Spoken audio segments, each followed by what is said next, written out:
Well, hi again.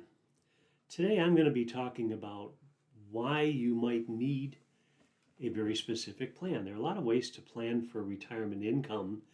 Maybe some people don't need to put as much work into it as others.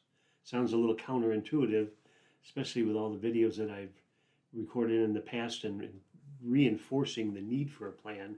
I still think it's important.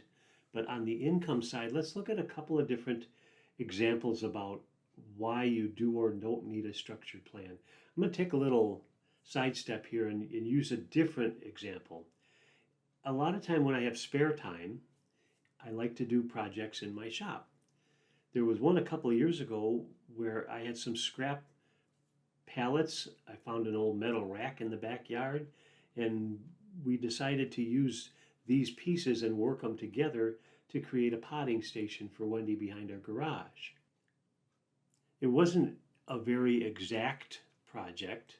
I used pieces that I already had. I put them together. It wasn't necessarily the prettiest thing, but it's very functional and it does more than we need. It's just fine.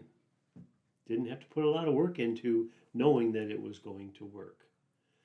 There was another project that I did for a friend who wanted a very specific piece, a planter that had different levels that we could change the levels to hold plants.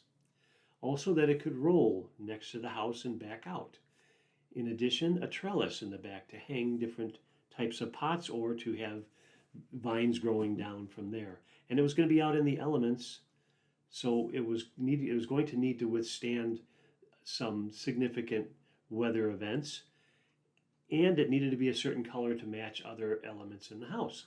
That project was very specific. I had my measurements could not be off.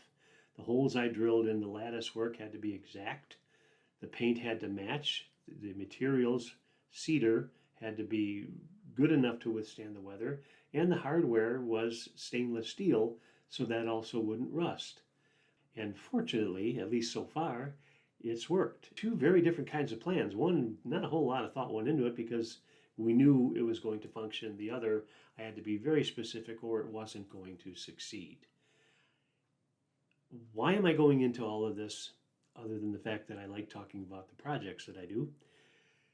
I have a number of clients who, starting out building their plan, we realize that they have more than sufficient income, either with what they've saved, they may have Social Security and pensions.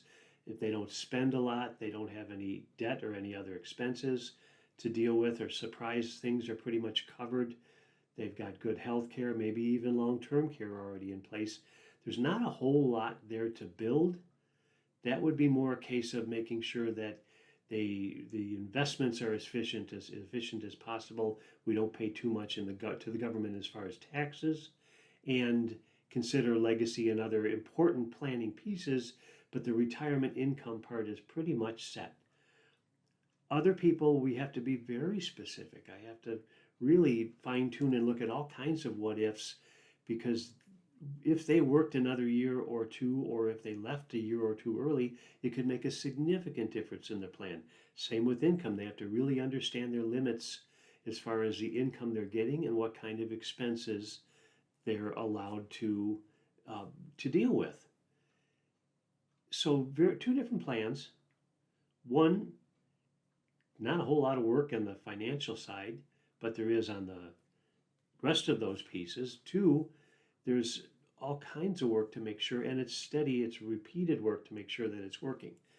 When you read something that says every person needs to do this, or every person needs to buy this, or you have to have this in place, please don't listen to it.